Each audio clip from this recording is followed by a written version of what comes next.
Well, it's an honor to be here and to be able to talk to you today. My name's Kent Bai. I do the Voices of VR podcast, and I decided to do it at the very first consumer gathering of this modern resurgence of virtual reality. In May of 2014, I went to the Silicon Valley Virtual Reality Conference and did about 46 interviews in a day and a half, and that kickstarted the Voices of VR.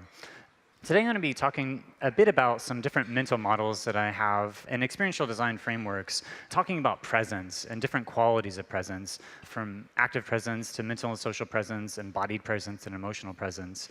And before I dive into that specific part, I want to take a step back and just sort of recount a little bit of my journey into this. I've gone to about 50 different VR conferences over the last 4 years, and I've conducted about 900 interviews, and I've published about 653 of them so far. And so I'll be continuing to kind of release these archive of historical evolution, but also kind of dipping into the different trends that I see. And I ask all my interviewees, what do you think is the ultimate potential of virtual reality?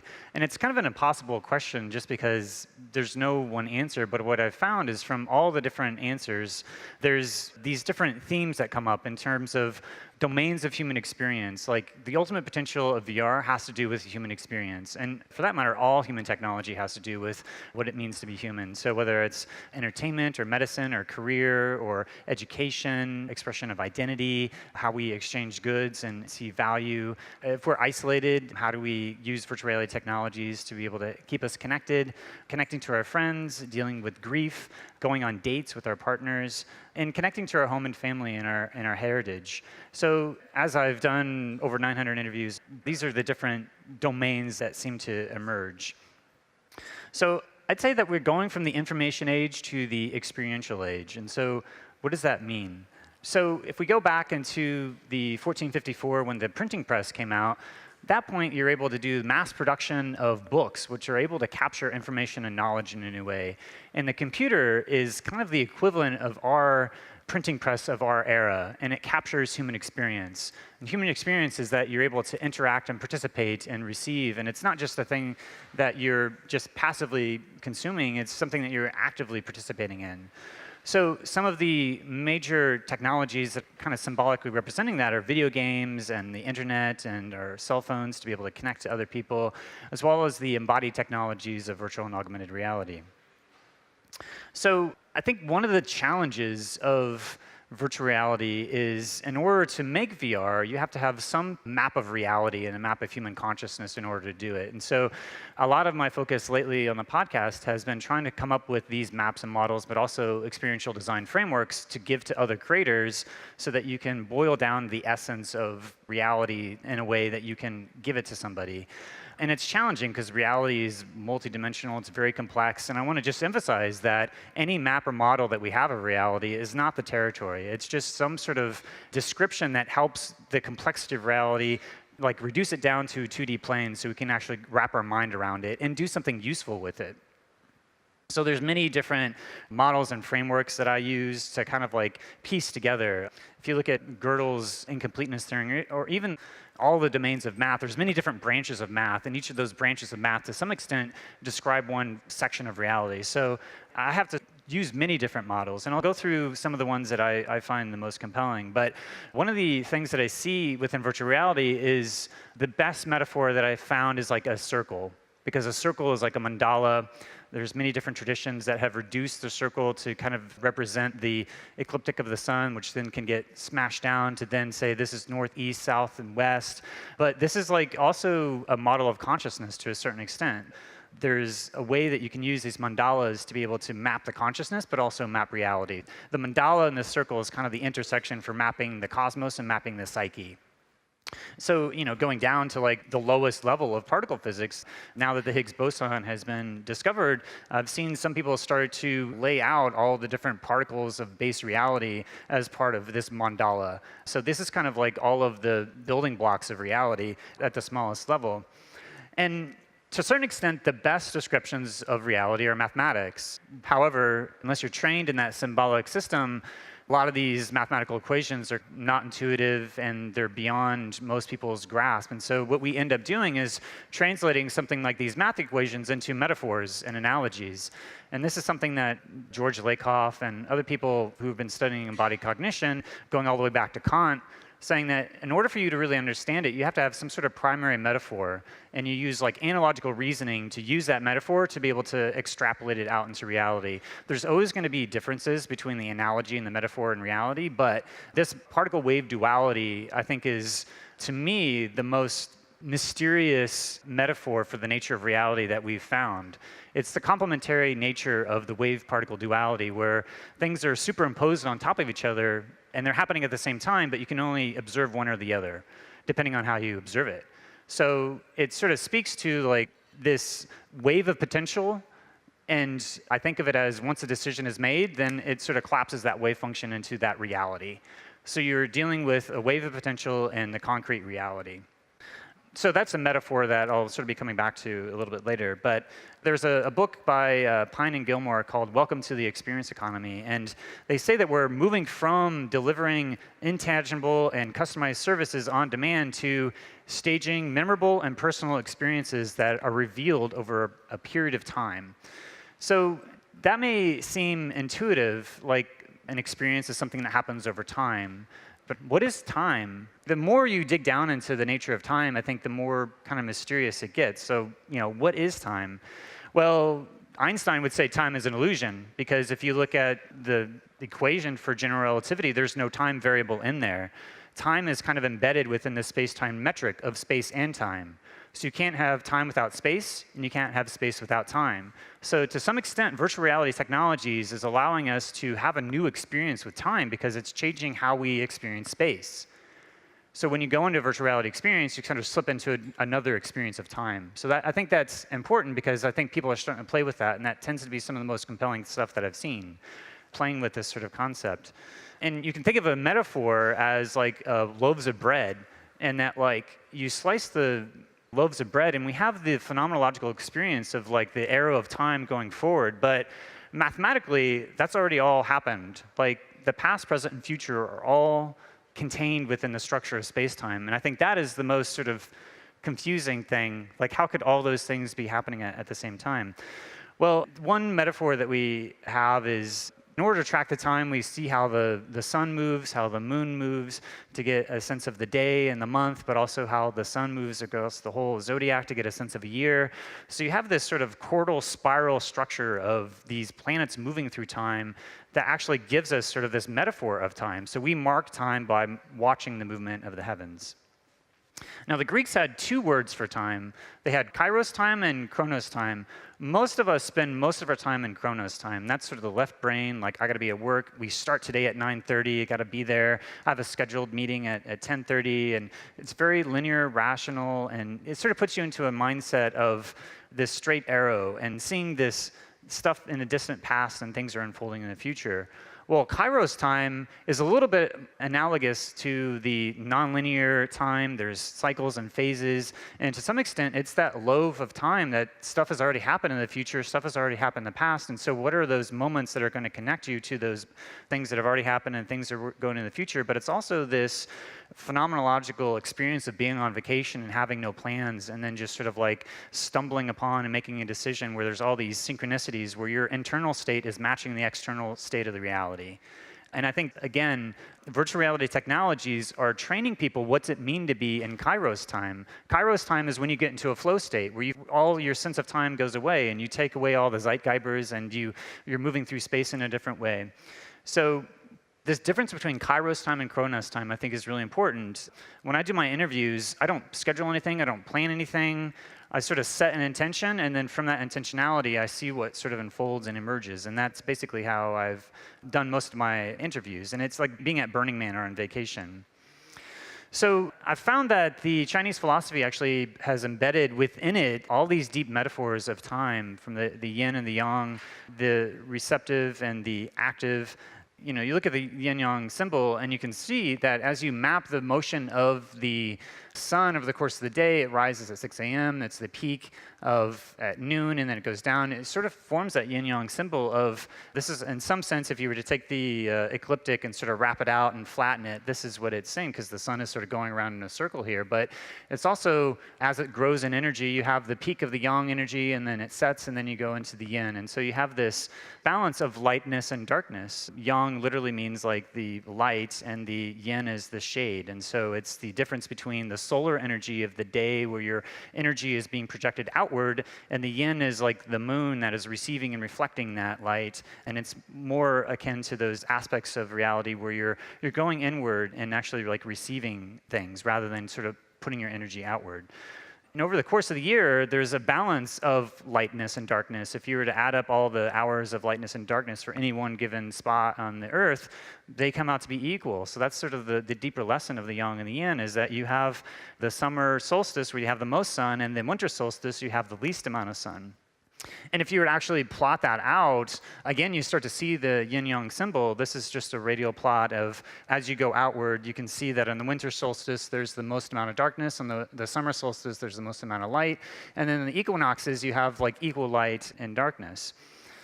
This is showing the increase of yang and yin over the course of the day. We can imagine that on the left-hand side is the east, and the west side west, and the top is south, where the sun is sort of rising and setting. And you have this yang energy increasing and decreasing over the course of the day. But this is also a very powerful metaphor. The yang, they consider the Chinese philosophy as heaven. So to a certain extent, it's implying that there could be some sort of transcendental realm, like a Platonic realm of ideal forms. And so while we're here on Earth, the yang could potentially represent this symbolic Platonic reality. And if you look at storytelling, you have like this similar kind of cyclical nature of the hero's journey, where it's the same type of like going out and going on an adventure and coming back home. It's the same cycle of crossing the threshold, going through some sort of tension, and then coming back. And that's the basic fundamental ingredients of all these stories, is that consonance and dissonance that happens over the course of the story. And like if you look at real life, there's actually like many different dimensions of those cycles that are overlapping and happening all the time. You may be finishing one thing while in the middle of something else, but also beginning something else. And so when we start to think about like nonlinear interactive narratives, you have to sort of start to think about like, okay, we're going to go away from the singular narrative, and what are the overlapping stories that are unfolding here, and how is it going to be interesting to sort of look at these different scales of stories that are unfolding. In terms of time, the Pythagorean idea is that all is number, and that if all is number, then the Greeks would actually translate that into 4 different disciplines. So the pure abstraction of number was mathematics. If you put space to number, then you get geometry. And then if you add time to number, you get music. You have the different intervals. That was the big innovation from Pythagoras, is that they discovered that all the music and harmony was just basically numbers of the strings and those different harmonics. And then numbers and space and time is astronomy. So the quadrivium was about studying mathematics and geometry and music and astronomy. And I see that with a book called The Jazz of Physics, if anybody's checked that out. It's somebody who's been inspired by this Pythagorean idea that all is number, but also is starting to sort of look to things like Carl Jung and these analysis of the dreams in order to get these deeper insights and intuitions, and starting to add geometry to music. And I was inspired by this concept and idea, and you can see that it's a little hard to see, but you can see over here is a circle of fifths, and this is Beethoven's fifth, and so each chord that's being,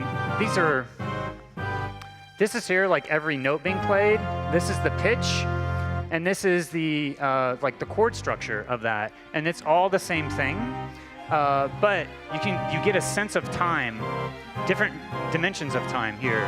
There's a different frequency of pitch, which is the representation of time. You have all the different scales, and then you have the consonance and dissonance that's represented in the different geometries that are formed here. So I think that, if you were to put this into a virtual reality experience, you'd be able to actually have a spatialized experience of the geometry of time. And if you were wearing like a haptic suit, you'd be able to put that all up and down your body and get even more of a deeper intuition of the structure and nature of music. So I think if we start to spatialize music, we start to get some of these intuitive insights. Now, this is probably the #1 experience in virtual reality now. It's Beat Saber. It's the same concept of adding geometry to music. So Beat Saber, the idea is that you go into this experience and then you start to have somebody who's designed the beats to be able to, like, you're moving as the song is playing, and you get this embodied experience of the song. Now, this is somebody who is using like a Darth Maul setup on his controller, but in playing Beat Saber, you start to get an embodied experience of these things that are these notes that are coming at you. So this is how many people have played Beat Saber yet? I'm just curious. One. Okay, this is like, you definitely need to check this out, because this video has like 1.5 million views. It's the first. It's starting to cross the chasm into going into the mainstream, like having these experiences. And so, yeah, there's something quite magical to be able to step into a song like that and to have that embodied experience.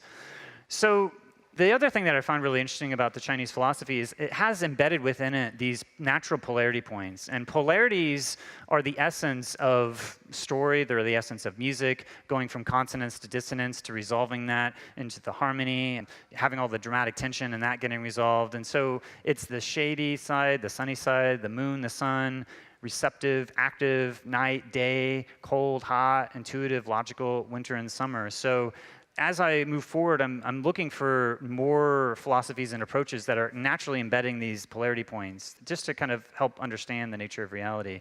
And then if you look at something like the Hegelian dialectic, it goes from thesis, antithesis, and synthesis. So that's one example of going from, like, at one point you have the opposite, and you're trying to basically synthesize those two opposites, and then that becomes new thesis, and then you repeat that cycle. So this is like a basic model for all of growth and evolution, is this process of having some idea, the opposite contradiction, and then trying to resolve it into something that transcends and includes the essence of both. So let's dive into the experiential design framework for virtual reality. I've found that the elements are probably the most powerful metaphors for describing the quality of experiences that I've experienced within virtual reality. And that's the fire element of active presence, the air element of mental and social presence, the water element of emotional presence, and the earth element of embodied presence. And we can go back to how the elements were sort of matched up with temperament theory, where up here there's hot, so the fire and air are the more yang expressions of energy. And I prefer yang than masculine, because it sort of doesn't imply that it's male or gender essentialized in any way. And the more yin elements of the cold are the earth and water, and that's more receptive. And then there's the dry and wet. So between those, you get this combination of the different elements. So the fire, air, earth, and water.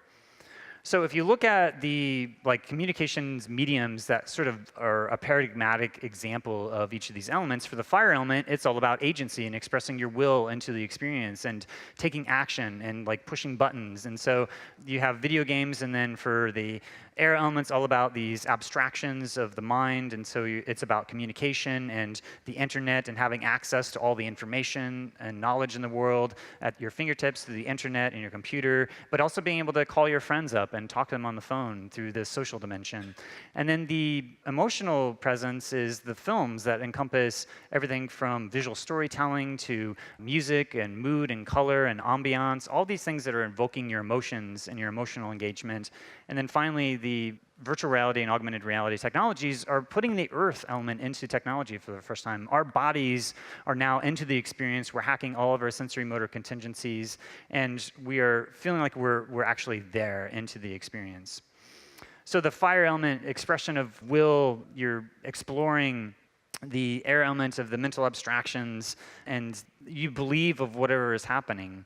And the water element is your degree to which you feel emotionally invested into the experience. And the earth element is hacking all the sensory motor contingencies to make your body feel like it's there, but also the environment, so creating a sense of that environment. So you have active presence, mental and social presence, emotional presence, and embodied presence. And I found that as I've gone through well over 2,000 VR experiences over the last 4 years, that these are kind of like these different ingredients of there's different trade-offs between them as you go into an experience. And so we'll go through some of these trade-offs here in a little bit. But let's just walk through, like Aristotle had a way of organizing the elements where he put earth at the bottom, then water, then fire, then air. And so you can see that the way that these glyphs are made, that the more receptive glyphs of the yin elements are pointing downwards and the more yang are pointing upwards. And you can match this to the cone of experience, where you have like the most abstraction of the text and verbal is sort of like the air element of thinking. Then you start to go on like field trips, and you're able to like actually make choices and take action on a field trip, and that's the fire element agency. And then at some point, if you go and get like a guided tour from a docent and they're telling you the story behind that, then it'll allow you to get hooked into your feelings a little bit more, so with those dramatized experiences and the water element. And then finally, the earth element is the most sort of sensory experience. You get the taste and the touch, and like once you have all those things connected, then it basically is the most rich experience that you can have. Now, there's also another interesting sort of metaphor to think about, which is that our thinking mind is probably the least amount of, in terms of percentage, of things that are actually going on. There's so much about our unconscious behaviors and habits and feelings, and our body is processing all this data. Like our body's like a GPU, and it's taking all this data in, and it's processing it and converting it into like knowledge that our brain can understand. So like as I'm saying these words, you're hearing what I'm saying. That's all happening at an unconscious level, that your brain is translating that and sending that to your brain, but it's happening at the subconscious and unconscious part of yourself. Now, the concept of embodied cognition is that we have this metaphor that we've been using for a long time, that our brain is like a computer. Well, you can say that our whole body is like that computer that is processing all this information, so that you go into a VR experience, you have this whole context that you're in another place, you're able to make those choices and take action, and doing all those things at the same time actually like trains our brain better than anything else that we've ever seen. And so the applications of virtual reality for training, given the principles of embodied cognition, just becomes obvious that as you have that full cone of experience and all those elements of the making choices, the air element, taking action of the fire element, and have the environment invoke your emotions with the stress and tension of the water element, and then having your body actually take those actions of the earth element, all those things together start to create these rich experiences. Now, there's intuition and thinking and sensing and feeling. This is what Carl Jung actually took the elements and was inspired to be able to like translate them into these words. And then the Myers-Briggs type indicator started to pull some of those Kersey temperaments into the overall personality dynamics of the Myers-Briggs of thinking, intuitive, feeling, and sensing. And the Galen temperaments are something that go way back to the history of Western thought, and they're actually still used in different schools. Like Waldorf school will use temperament in order to know how to teach different people. So if someone's melancholic, that may be like more earthy, and they may have to have a direct experience before they really understand it. And someone who's like an air element sanguine, they may be able to just hear a didactic lecture and get all the concepts without anything more. But someone who's choleric, they may need to have like some sort of way that they can interact and participate in something before they know that information. And the phlegmatic, maybe they need a story, or maybe they need some sort of deeper like meaning for why this is important before they really pay attention. So you can also look at like different models of different intelligences, and I think there's sort of mappings and analogs if you take Gardner's multiple intelligences. And I've done about 100 interviews about artificial intelligence, and Rao Kamapode was the president of the AAAI. I was thinking about intelligence as a left brain, right brain, and he's like, no. There's manipulative intelligence to the degree that you can learn about your environment by interacting with it, cognitive and social intelligence, emotional intelligence in the sense of AIs needing to interact with other humans. So they have to understand emotions, but also mimic emotions. And then there's the perceptual intelligence of being able to actually see what's happening in the world and make sense of it with all these neural networks and computer vision and all these things that are going to be essential for the future of augmented reality. So the future of storytelling is going to be immersive and interactive. So when we look at this metaphor of the particle-wave duality, there's this tension between the way that we've always told stories, which was like a storyteller writes down and writes a script, and that's it. You just passively receive it. Well, in the future, telling a story is going to be a lot more about creating an open space of possibility for people to make choices in, and then it's going to be more about designing that possibility space and designing personalities that people can actually like interact with. And so there's this tension between, well, how do you do that? How do you balance an authored narrative with a generative narrative? And I think there's many different options on the spectrum here, from the fully traditional stories and the interactive stories, multiple endings, the branching path, open-ended sandboxes, and then the fully player-driven stories. So on the far extreme, we have like the traditional 3-act structure. That's like what we are doing all the time, every day, with whenever you see a movie, you just tell the story. And as we start to inch towards the adding more agency, then you're adding little slight variations of like either this or that, but eventually they converge, and it's not really a meaningful decision. It's just giving you the illusion of like agency, and it's starting to give you a little taste of having a little bit of control of the experience. But it's pretty much on rails at the same time. And then you start to get into like the branching path, where you just it's like a choose your own adventure. And in order to do this, you have to basically do a lot of work to write all of those branching paths. And so every decision you make is sort of exponentially increases the amount of work you have to do as an author to author all those. Then you start to get into more of like an open world sandbox, where it's more about you roaming around a physical space and being able to take choices. But that's when you start to lose the integrity of the authorial control. It becomes more of a game at that point. But there's things that you can do with adding drama managers and being able to like take what people are doing and then feed that into an overall architecture of the story. And so you have this sort of combination of trying to take those decisions that are being made and maybe send you on different trajectories, and you don't know what choice is going to sort of send you down a completely different path. And then finally, this is sort of like a visual metaphor for what the designing stories of the future are going to be. It's going to be more about all these different objects and entities that are related to each other in different ways, and how you interact with them and what comes about.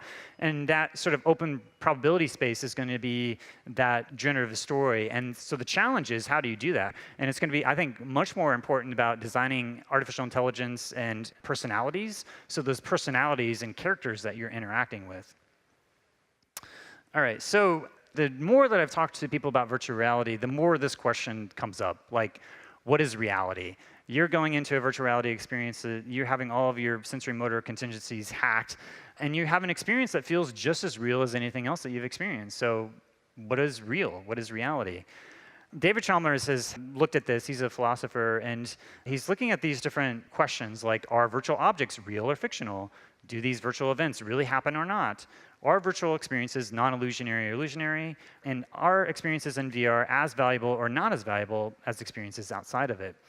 So depending on your metaphysical assumptions, you're going to answer this differently. So the current mainstream paradigm, as far as we can tell, sort of really driving our ontological reality of the mainstream is reductive materialism, which is saying that like base reality is physics, then you have chemistry and biology and psychology, and then our consciousness emerges from our body.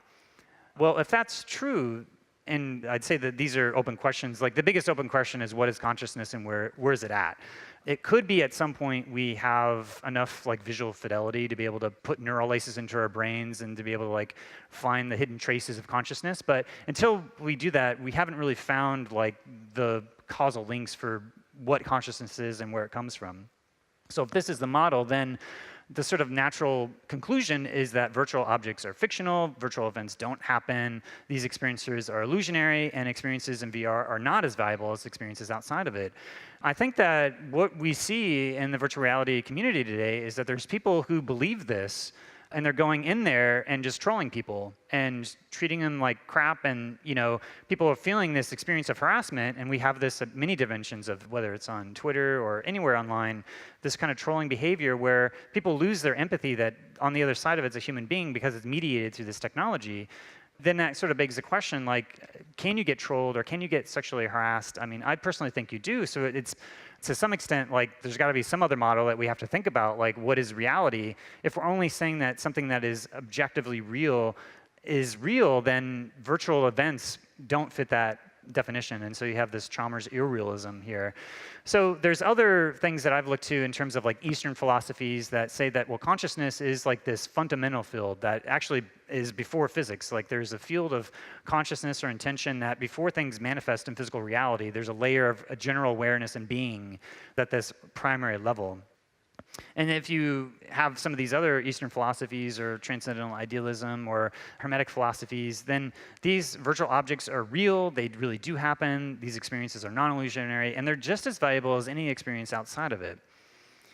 One of the things that I've been really inspired by is this Pythagorean idea that all is number.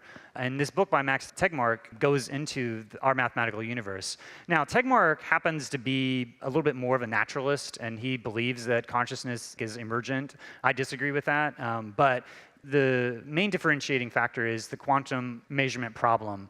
And the question is if the quantum wave function collapses. If it doesn't collapse, that spins out many different parallel worlds that are still naturalistic worlds, but they're in an extra dimensional reality.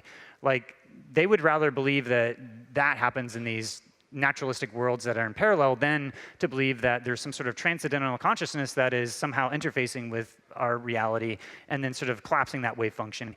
But the main point that he's trying to make here is that when you look at all of the nature of the universe, it all kind of boils down to number. And maybe it's possible that all of reality is just a mathematical structure. So that's the Pythagorean idea that the base reality is mathematics, and then from there, everything comes up. You know, the Pythagoreans would also probably put consciousness in between mathematics and physics. And then Platonism allows for this transcendental realm of ideal forms. And with virtual and augmented reality technologies, we are going to be overlaying Platonic realms of reality on top of a real reality. And if there is a Platonic realm, that's going to be able to blaze new neural pathways for us to be able to have a deeper connection to being able to perceive different dimensions of reality. As we go into virtual reality experiences, it's opening our minds to have new perceptions about the nature of reality. You know, like James Blaha was able to cure his lazy eye because it was able to control all the input to his brain. That meant that he's able to sort of rewire the connections and retrain the muscles of his eyes to be able to see in 3D for the first time. So metaphorically, that leads us to potentially extrapolate from that and saying, well, what's it mean to potentially have these latent human potentials that we don't even know that we have, or things that we used to be able to do through our, homuncular flexibility, we're going to be able to retrain ourselves to know what it feels like to have a tail, for example, because we come from animals that have tails, and there's people like Mel Slater and Jeremy Bailenson and Jaron Lanier who've had these experiments where they were sending the data structure to the brain from those experiences, and that they would actually have the experience of feeling like they had a tail. So as we go forward in virtual reality, there's all these different implications of what we do with our body and how we're going to be able to figure out things that we've never done before, even adding new senses, and for you to determine which way north is based upon something you've embedded into your body to be able to send that structure of information into your mind. And so the question as to whether or not there's a Platonic reality or not is not something that our mainstream science looks at, but it's something that our mathematicians are looking at still in the philosophy of math, which is in part why I did about 40 interviews with mathematicians at the joint mathematics meeting looking at the philosophy of math, because there's this Quine-Putnam indispensability argument, which essentially says that if you're going to say that science is describing everything that's real, well, these mathematical objects are crucial for you describing that reality, so we should consider that those mathematical entities are ontologically real.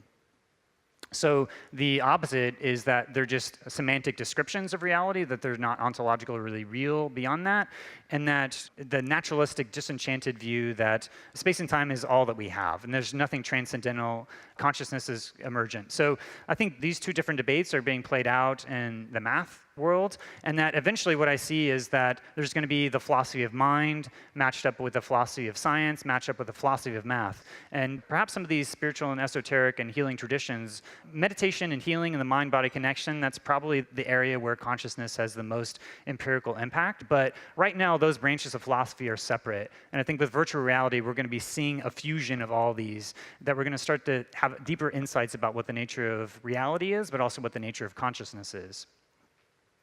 So just kind of finally wrapping up, there's these concepts of panpsychism, which is just to say that consciousness not only is fundamental, but it's universal. It's in every photon and electron that's out there, that there's an indeterminacy of that there's choices that are being made, and that there could be a field of intention that is interfacing with that and somehow collapsing the quantum wave function through the mechanism of something like the von Neumann-Wigner interpretation of quantum mechanics, or even the Copenhagen interpretation.